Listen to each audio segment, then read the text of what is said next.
ताज्या बातम्या विचार नव्हे त्यासाठी सचोटी न्यूज चॅनल बघायलाच हवे। ज्ञान मनोरंजन संस्कार देणारे चॅनल सचोटीला सबस्क्राइब करा, बेल आयकॉनचे बटन दाबा, सोबत शेअर करायला विसरू नका।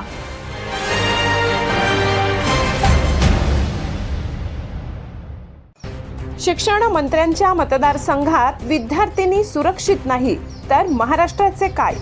गुरु व शिष्य नात्याला काळीमा फासणारी घटना शिक्षण मंत्री दादाभाऊ भुसे यांच्या मतदारसंघात घडली आहे। मालेगावातील वादग्रस्त महात्मा फुले शिक्षण संस्था संचालित पंडित जवाहरलाल नेहरू पाटणे विद्यालय येथील चित्रकला शिक्षक राजेंद्र पंढरीनाथ महाजन यांनी विद्यार्थिनीचा विनयभंग केल्याचा प्रकार उघडकीस आल्याने खळबळ उडाली आहे। वेळोवेळी विनयभंग केल्याने कंटाळून पीडित मुलीने पोलिसात धाव घेतली। तिने दिलेल्या तक्रारीवरून तालुका पोलीस स्टेशन येथे पोलिसांनी विनयभंग व अॅट्रॉसिटी अन्वये गुन्हा दाखल केलाय। शिक्षक राजेंद्र पंढरीनाथ महाजन याला तात्काळ ताब्यात घेतले आहे। पोलिसांनी मंगळवारी स्थानिक न्यायालयात हजर केले असता न्यायालयाने 5 दिवसाची पोलीस कोठडी दिली आहे। या प्रकरणात माननीय शिक्षण मंत्री साहेब शिक्षण विभागामार्फत काय कारवाई करणार आहेत हे पुढे बघण्यासारखे आहे।